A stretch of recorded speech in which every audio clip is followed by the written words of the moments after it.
Brian Armstrong is a graduate of California State University, Long Beach, and the Conservatory of Recording Arts and Sciences.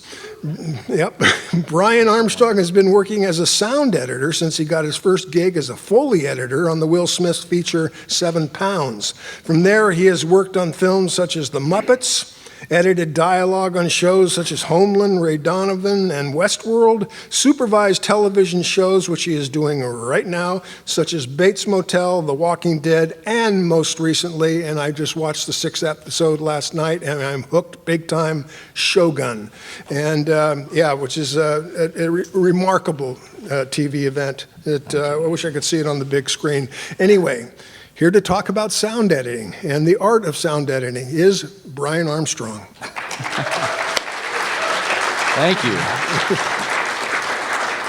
If we could just replay the tape of the last conversation, I'll be done.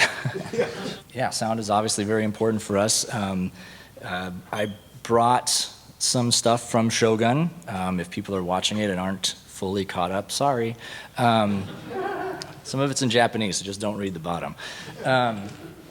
But I just kind of wanted to talk about basically from the start of the process, what we as the sound team receive from the picture department, what we do to the tracks in the different departments that we go through, and then I'll show some of the final mix stems that we did on Shogun, but Carlos and Josh will be playing the second half tonight to really go into more depth on the mixing side of it, which is super awesome. So I guess I'll dive in.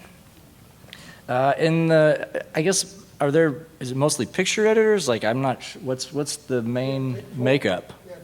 Picture editors? Oh, all right, cool. Other? Awesome. Well, that's cool. So, yeah, so you'll be familiar with a lot of these first elements.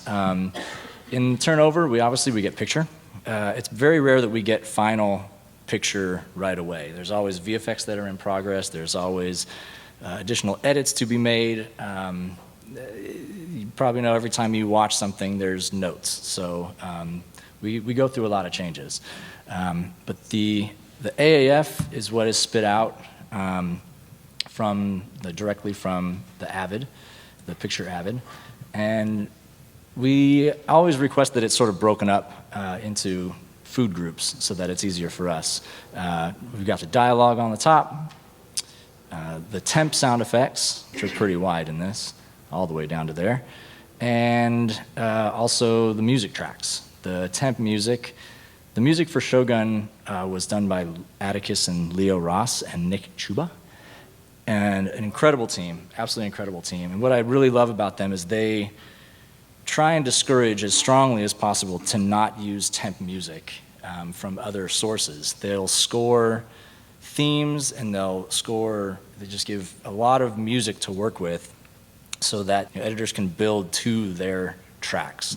So it really helps the end product tremendously. And it's not a composer trying to copy something, the rhythm, the tempo of all of it. It's refining what they've already done, which I think is really cool. So from here, from the dialogue tracks in the AAF, coupled with an EDL, an edit decision list. For those who don't know, does anybody not know what an EDL is? All right, so that's great. I won't explain what an EDL is. From that, we create an assembly. Picture editors tend to use the mix track from production as much as possible, which is totally understandable. That's the purpose of it. If there's problems, they will dig into individual lavalier mics or boom mics, but for the most part, it's the mix track that they're working with. Because we don't want to work with the mix track as a sound team, we split that out into all of the individual tracks. You can see here, there's the mix, there's mix -10, I'll make these bigger if I need to. Boom track, Blackthorn, character, Law of Mariko, and Nagakado. I think that says Nagakado, yeah,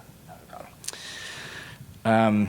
This allows us to control this allows us to control the volume differences between everything. It allows us to phase align when we're cutting multiple tracks, a boom and a lav. All that stuff that gets locked into a mix track, we get that separation for it so we can clean up individually and make it sound smooth, like it's not edited. Basically, the AAF gets broken down into guide tracks. I prefer to have an ADR separate guide track so that visually I can see where added things are. These are recordings from just the temp editors. 虎長の城から解放され、お戻りになられる。 Obviously not usable. So that tells me, okay, I need to cue that for ADR and prep it for ADR. My first thing that I do is I go through line by line. I'll go down to my random stuff folder here. And I give each character its own cue track, his or her own cue track. Here's Toranaga's. And wherever they need ADR, I create a clip group, I name it. From here I can create cue sheets to take to ADR sessions for the actors, to do their ADR. So I'll show you our stuff. That's all your stuff. From here, I'll start with dialogue editorial. Here's our dialogue edit. This is just the dialogue tracks. We try and split out anything that is usable from production that has no dialogue. Like for example, these PFX, production sound effects. Close, close. No cigar, here we go.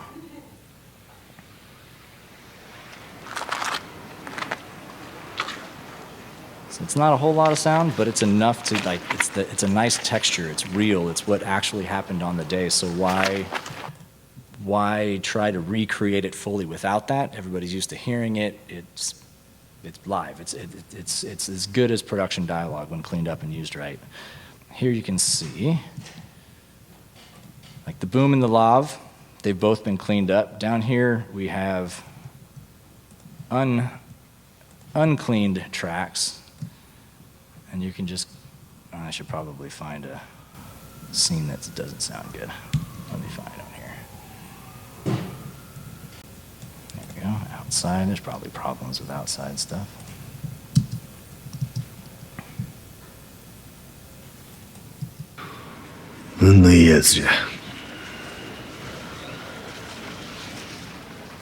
So with dialogue, it's very easy. I hope this actually is the right clip.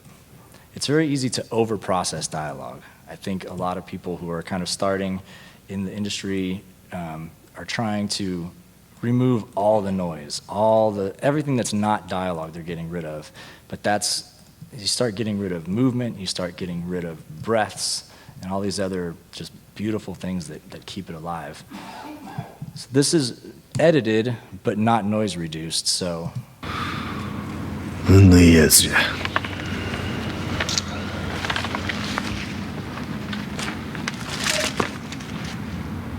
a lot of noise, and it still sounds pretty good. The recordings on this were amazing, so they cleaned up really nicely, but you can still hear the difference in this space here.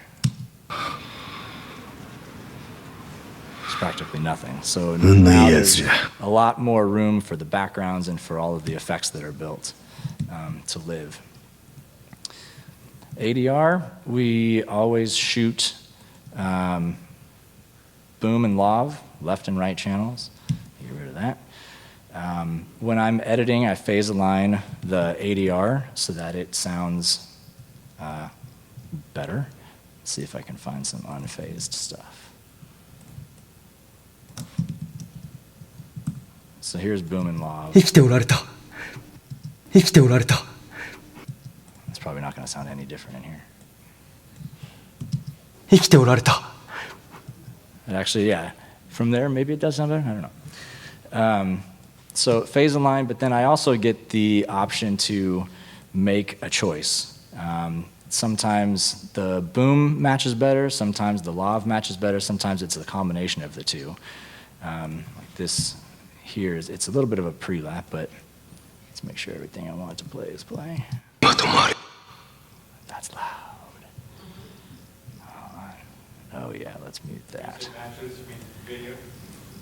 Sonically. Yeah. To the video. Or you know you did me.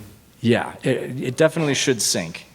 That's one thing that, we definitely work on, but also just so that the ADR doesn't pop out.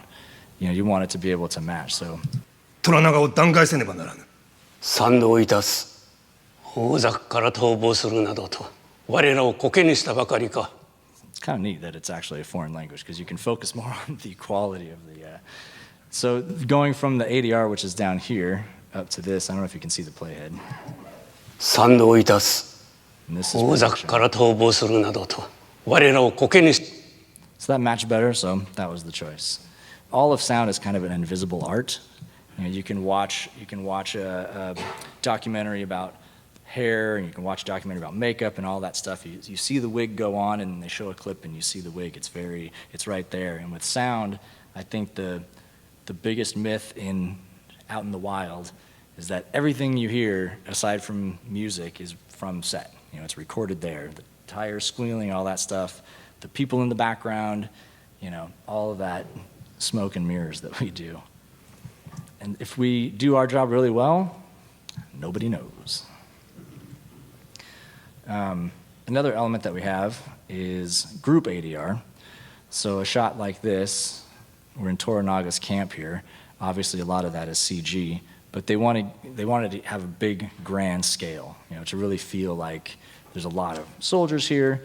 So we go through and we hired a loop group of all Japanese actors who are native Japanese actors, and we recorded stuff like this. All right, here we go.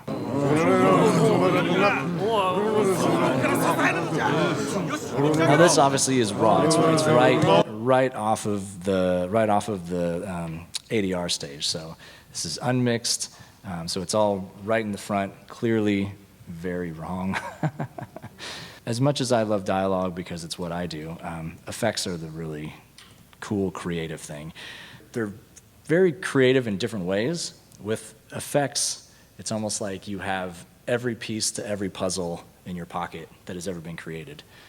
With dialogue, you have the pieces to a specific puzzle. If the mouth is moving and they want words to be coming out, they have to match. And the quality has to match and all that. So you're being creative within a very small window. With sound effects, if a door opens, there are as many options for a door as there are doors, and then some, So effects there's a lot more effects, basically. The way most effects mixers, Josh, you can correct me if I'm wrong, like food groups.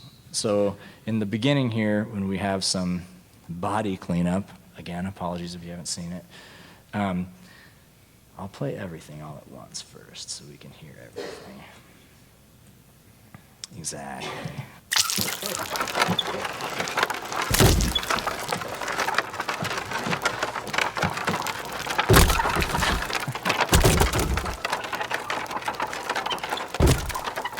So to kind of break that down into the food groups, which just makes it easier for the mixer, if we're asking to turn the goop down,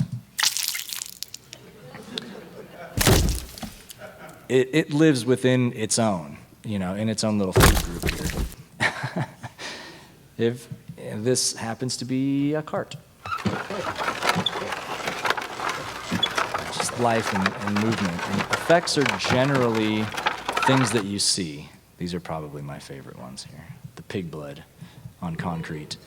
Just a nice little, yeah, perfect. Anyway, you get the idea about the food groups. So all of these all make up, the effects soundtrack that you hear. What is this? This looks like fun. Ah.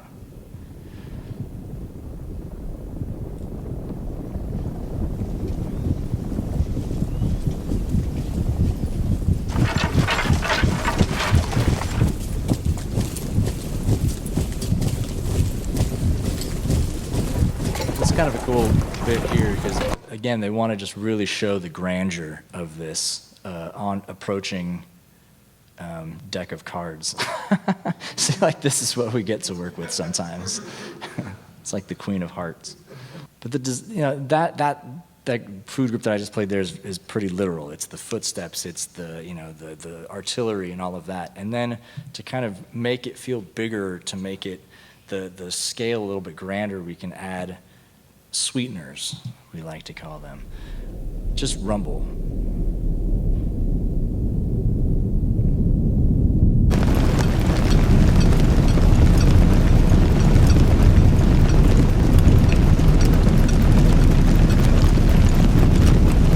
There's still some movement in there, but it still, on its own gives this sense of grandeur. But when it's all together, it's banging. The next element are the backgrounds. The backgrounds are the things that just sort of fill out the world that aren't necessarily tied to what we see on screen. If there's a bird that goes by or a car that goes by, those are generally going to be on the effects tracks because it's something that you can actually track. Whereas background is just that background, the life. Let me just solo the background so we can hear these here. I'm going to take the picture off. So we can just immerse ourselves.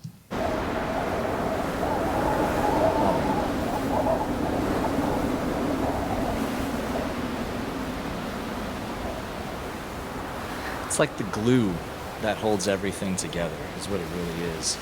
And one of the kind of more difficult things for background would be spotted backgrounds. So when you're building a background track, and to the assistant editor who was asking earlier, backgrounds are going to carry you so far. Like if everything is sitting in a world that just feels right, it's great. There was before I sent stuff to the stage, I put everything together and I watched the whole thing to make little tweaks at the end before it gets to the stage so I can know where the bodies are buried, all of that kind of stuff. And we went, the sound designer Jim Gallivan and I got to go to set to record some stuff there. And we recorded a lot of the shoji, a lot of the sliding paper doors. And one went by and so I paused and like soloed it to listen to it. I was like, oh, that sounds so great. And then I put it all back up and was just watching it, and it took me about 5 minutes before I realized the dialogue wasn't playing because the backgrounds were just so full and there's no wasted space in there, which was really neat. These are good spotted backgrounds. Because everything in Shogun was all about authenticity, we found and purchased a CD set. It was a scientific library of birds of Japan. Each track had the type of bird, the location, the time of year even. So we just hoped that, 400 years ago, they're pretty much the same. So through the whole show, we can track, if you're super into Japanese birds, you're like, oh, this is on the East Coast in the winter. Perfect, well done. At least we think. No, that's a bad example, actually.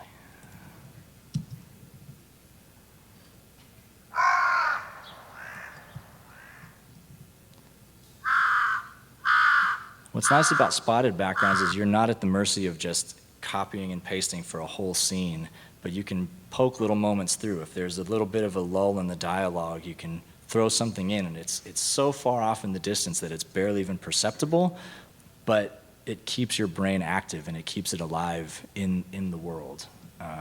So playing it, just all the backgrounds together with some of those birds.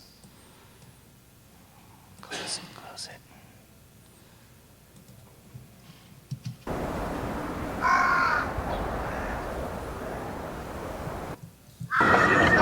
I have something else playing, sorry. 出ていく理由がござりませなんだゆえ。文太郎の働きは神業であったの。20日でわしらの元へ戻りおった。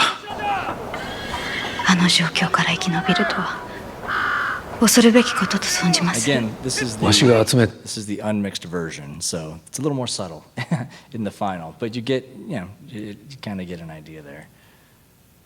I'm literally blazing through this. I don't know if anybody has any questions. Please feel free to shout out.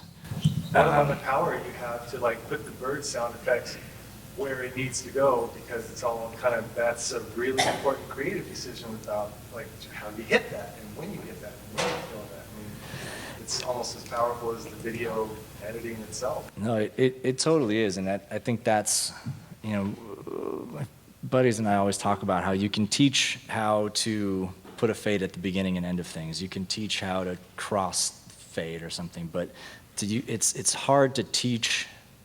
You just have to be able to pick up on taste, you know? And if you're watching, it's like, there's a musicality and there's a rhythm to everything that we do. And picture editors definitely understand that. That's why there's so much temp music sometimes, because it just helps that. And when all of that's stripped away, what we as sound designers and sound folk try and do is find that rhythm again. The dialogue track I play just by itself so I can hear it, and if anything feels weird, I fix it. I don't rely on backgrounds to cover things. I don't rely on music to cover things. And it's the same with the effects. If I solo the effects, they play from beginning to end. They may get lower when the music is going crazy, but they're still there, and because you just never know. There's a big sequence in the pilot of Shogun in a ship in a storm. Storm kind of comes out of nowhere. It's this huge sequence. People are flying overboard. And the initial mix, there was music in there. And the studio kind of challenged us and challenged the showrunners, like, are we relying too much on music? Like, the world is incredible. The performances are amazing. Let them speak for themselves.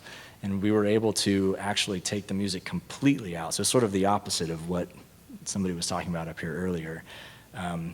The music was fully pulled out, so it was all us. It was all us at the forefront of it, and being able to sell the drama, the tension, all of that. So you just never know how it's going to play. Is there a rule about dialogue being number one or something like that? You know, the question I really want to ask you is the boundary between where the dialogue is audible, where you can hear it, and where you want all the other things in it as well. Is there such a thing to talk about?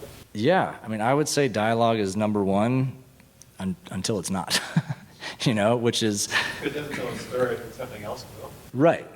It's also a lot of stylistic things. Some people, you know, if somebody gets down and whispers, they want that to actually be a lot lower than everything else. If somebody comes down and whispers, but they want to hear it, then they have to come down and whisper, and it has to be pushed, you know?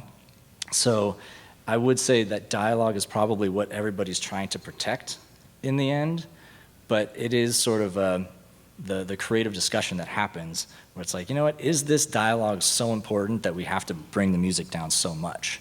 A lot of times music isn't composed to dip down there. The music is trying to get bigger, and as you're pulling it down to reveal some line of dialogue that doesn't mean much, then you're kind of sacrificing something that maybe you shouldn't be sacrificing.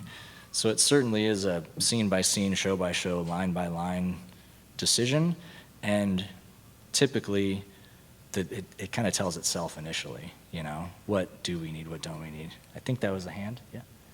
You're making filling background. Mm-hmm.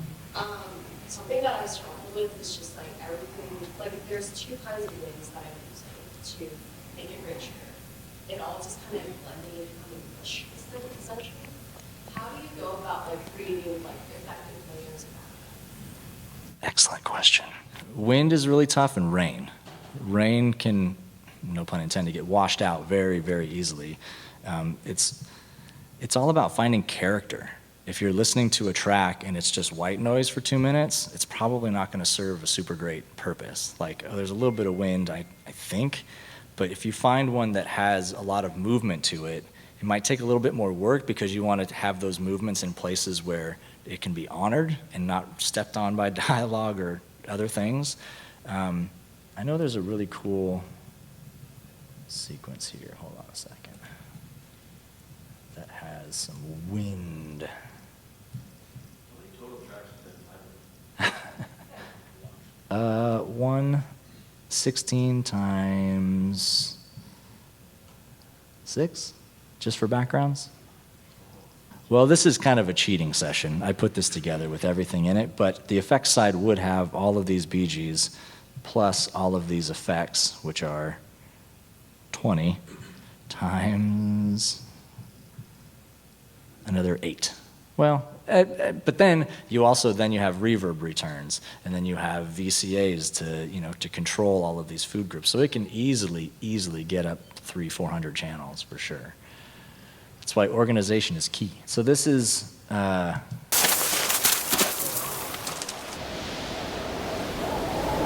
here we have like some tracks that are those movements. I'll play just these. It has that wispiness to it. And you can kind of sculpt that to tell a scene that sits on top of 3 other wind tracks that are a little bit more stagnant. So it really is just finding character in it. It's very easy to sort of stack a few on top of each other and go, well, now what purpose is this even serving, Rain, I know we have rain in here somewhere. It's fine. Just the wind scene alone, how long did you spend crafting that? Just that 30 seconds? So this is 6 minutes? 6 minutes. It was 6 minutes of material. That could be. So I didn't do this. This is the sound designer's work. So I can see it taking anywhere from an hour to 3 to 4 hours.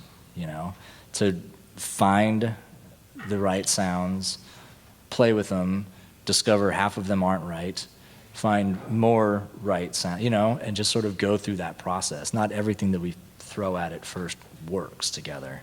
Production room time crazy. What's the order of the build? Like, you start with dialogue, and then how do you build these sequences? Like, obviously, you're going to build the winds with the winds. One of the first things that we do as the sound team, we sit down with the editors, the showrunners, and we watch the episode and have philosophical discussions until our faces turn blue.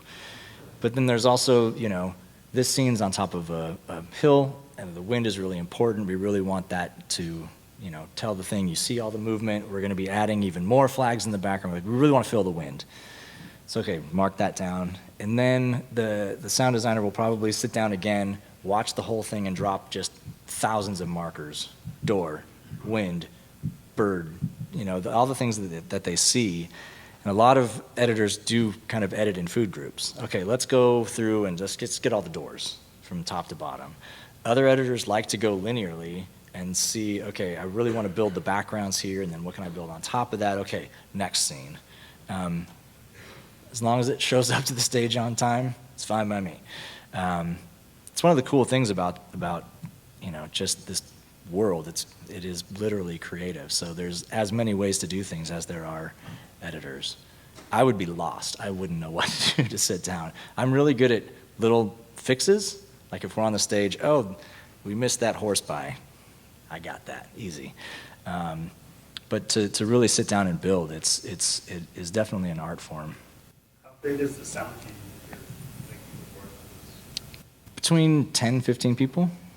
Myself, 2 dialogue editors. We had a Japanese dialogue editor to make sure all the stuff the English-speaking dialogue editor got correct. We had 3 sound designers in total. And at Warner Brothers, where we did sound editorial, there's a whole team of sound assistants who all had their hands in it. And then the Foley crew, 4 or 5 Foley crew. And then, so that's about everybody. And the mixers. How do you budget your time? That's an amazing question.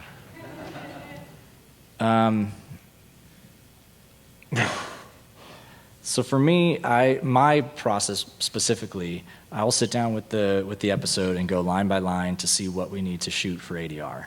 That's kind of my biggest role. So it could take me a day to go through an episode to have 4 or 5 ADR cues. And a lot of people are like, that seems like a long time to have 4 or 5 cues, but it's not the stuff that I cue, it's the stuff that I don't cue that I'm making sure doesn't need to be cued that takes the time.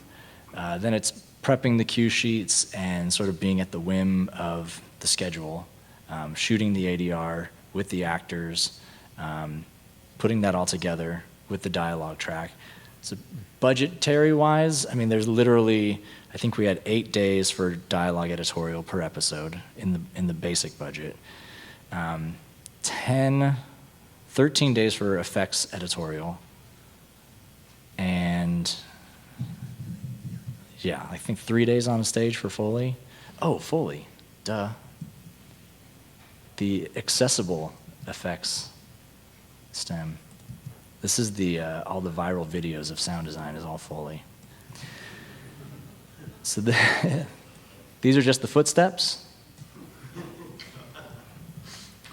At what point do you decide that you're missing something and it has to go to Foley? Yeah, when it's too late. No, I'm kidding. Generally, as the sound designer's going through, they're also dropping markers to be like, okay, I'm pretty sure Foley should cover that. Foley's going to do better than anything I have in my known library. So it's I guess Foley, if you had to define it as, performance-based sound effects, the footsteps, a lot of the movement. The Foley team did an incredible job. They bought tatami mats to walk on, they used tabby socks to walk in them, they bought sandals, kimonos, the whole 9 yards to be as authentic as possible. Here's feet.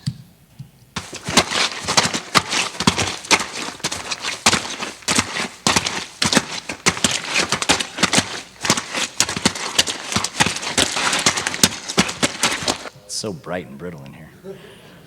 Do you have rules of thumb for noise reduction on dialogue? A lot of shows nowadays, you can hear the isotope. You can totally hear it. Is there some kind of rule of thumb you have? Like, this sounds good, turn it back 20%? For me, we try and do as much in editorial. We push it to the limit. And I think one of the sad things that happens is that budgets are shrinking. So we don't have enough time to do, even though we were budgeted 8 days, this is all offline. It would take sometimes 12, 15 days to do an episode. Sometimes when it was raining really hard, it would take a full day to do a 3-minute scene because we wanted to do it right. Like this show just deserved that. All shows deserve that, for the record. But, when somebody gives, like generally I don't like to push it more than 6 or 7 minutes a day for dialogue editorial. 7 to 8, really pushing it. If we're being asked to do 10, 12 minutes a day, you just kind of have to slam things together a little bit more.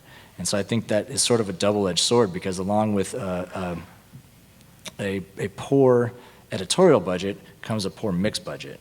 So then the mixer sits down and goes, oh, these tracks are bad. I'm going to crank up the sound reduction, the noise reduction, which then is like, but you should be taking more time with that too, but I don't have more time. So we just need to hear the dialogue, smash it, take the chainsaw to it instead of the scalpel that Isotope was meant to be. So the rule of thumb is for me, if I hear it, we have to do it over. We have to back it off. Generally when I go to a new mix crew, the first thing I say is bypass everything. I know you guys are used to doing things that aren't great.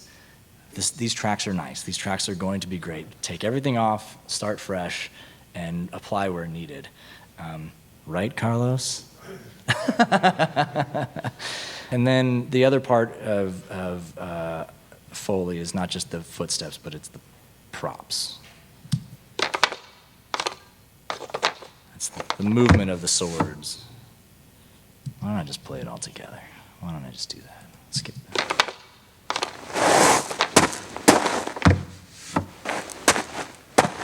So you notice that door wasn't there. Foley didn't miss that. That's up in effects. So that's kind of the balance and the dance that you do too. If you have time, you're really communicating between Foley and effects to make sure that things aren't covered more than once or not covered at all. Yes, sorry. I noticed there's an original version with subtitles and there's an English dub version. Mm-hmm. And a couple of questions. One is, Yeah.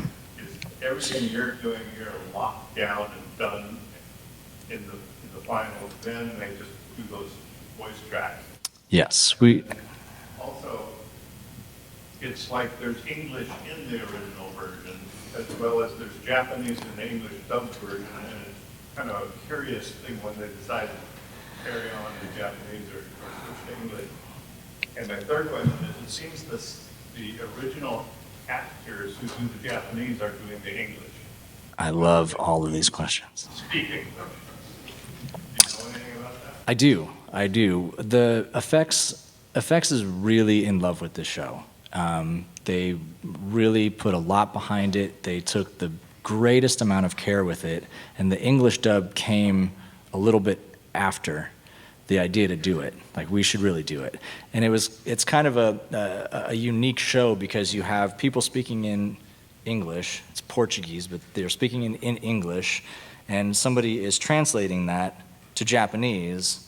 So if everything was translated to English, you'd be hearing the same thing like 3 times, right? And so the conversation really was, how do we make this English dub play as effectively as the original? Instead of just carte blanche translation, it was a process, and we were fortunate enough to mix it. So there's an M&E department that takes our stems. These are the stems. I'm over time, I'm sure. We have the Printmaster 2.0, dialogue, music, and effects. So the M&E department sits down with these stems and with our tracks, and they take everything that's dialogue onto its own track. They take grunts, efforts, all of that stuff, put them on optional tracks, so that the English version, English dub, can be cast, recorded all the lines, and then just dropped right in. I say that, but a lot more work went into it. Ken, hi Ken. Ken was awesome on Shogun, Foley editor, and then also helped out a bunch on the English dub, which was really cool.